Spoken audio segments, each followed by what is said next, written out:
میں آپ کو حضور کا دیا ہوا ایک نسخہ دینے جا رہا ہوں۔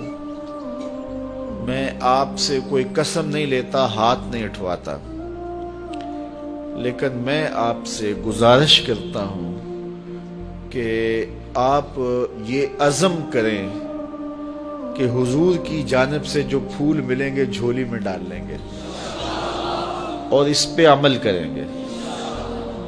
تو عمل کر کے دیکھیں، اگر شفا نہ ہوئی میرا گریبان پکڑ لینا، کیونکہ حضور جو فرماتے ہیں سچ فرماتے ہیں۔ اور یہ حدیث جو میں آپ کو سنانے لگا ہوں، یہ لاکھوں فرامین رسول کا خلاصہ ہے۔ میرے حضور نے ارشاد فرمایا، من حسن اسلام المرء ترکہ ما لا یعنی ہے۔ کسی شخص کے اسلام کا حسن یہ ہے کہ وہ ہر بے مقصد کام کو ترک کر دے، تو پھر اسلام کا حسن اسے نصیب ہوگا۔ ایک تو اس کی جو ہے وہ تشریح علماء کے طرز پہ ہے نا، لیکن آج میں اس حدیث کی کسی علمی بحث میں آپ کو نہیں ڈالنا چاہتا۔ اس کی عملی بحث میں ہم سب پڑھتے ہیں۔ جب یہاں سے جائیں گے، آپ اپنے گھر پہنچیں گے، تو یہ کام آپ نے کرنا ہے۔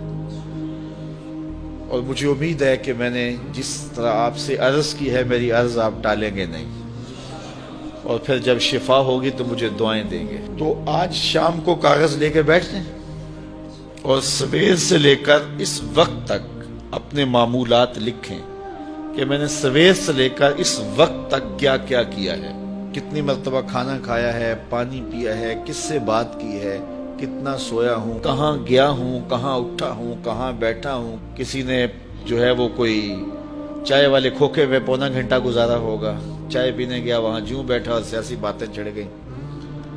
کسی نے سوشل میڈیا پہ کچھ وقت گزارا ہوگا، وہ بھی لکھے کہ میں نے آج یہ سوشل میڈیا پہ دیکھا۔ تو آج کی ساری فہرست 24 گھنٹے کی نہیں، صبح سے لے کے سونے کے وقت تک 12-14 گھنٹے کی فہرست بنائیں، اور پھر اس کے اوپر نشانی لگائیں اس میں بے مقصد چیزیں کیا تھیں جو مجھے نہیں کرنی چاہیے تھی، جن سے مجھے نہ دین کا فائدہ ہوا، نہ دنیا کا فائدہ ہوا، نہ میرے جسم کو کوئی تقویت ملی، نہ روح کو طاقت ملی، نہ وہ میرے اخلاق کے سدھارنے کا سبب تھی۔ یہ کام میں نے کیوں کیا؟ پونا گھنٹہ یہاں کیوں بیٹھا رہا؟ یہ چیز میں نے کیوں دیکھی؟ یہ کام میں نے کیوں دیکھا؟ فلاں کو گھور کے کیوں دیکھا؟ فلاں کے بارے غلط کیوں سوچا؟ تو آج کی فہرست میں دیکھیں، 6 چیزیں، 5 چیزیں، 4 چیزیں، 2 چیزیں، 10 چیزیں، آپ دیکھیں کہ اس میں لا یعنی ہے، جس میں کوئی فائدہ نہیں تھا، تو آپ ان کو نشان لگا دیں اور یہ عزم کریں کہ کل یہ نہیں کروں گا۔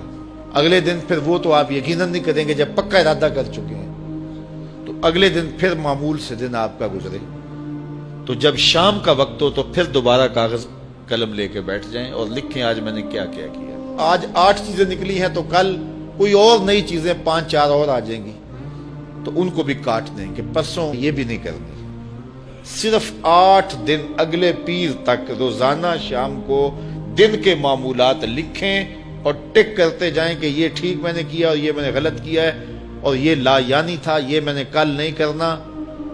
8 دن گزرنے کے بعد جب آپ یہاں اگلے پیر آئیں گے تو آپ کا چہرہ تم تما رہا ہوگا۔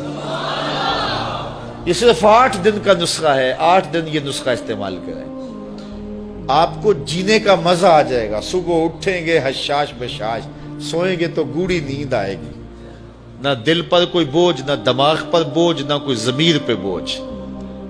تو پھر ظاہر ہے جو فارغ بچے گا وقت، آپ کہیں گے کس میں نے کھوکھے پہ بھی نہیں بیٹھنا، نائی والے حمام پہ بھی نہیں بیٹھنا، وہ فضول کام یہ بھی میں نے نہیں کرنا، تو پھر کیا کریں گے؟ تو وقت ایسے تو گزرتا نہیں، پھر محمد عربی پہ درود پڑھنے لگ جائیں، پھر قرآن کھول کے بیٹھ جائیں گے۔ ہم صرف 8 دن اس کی مشق کر کے دیکھ لیں تو پھر دیکھنا کہ زندگی کتنا لطف دیتی ہے۔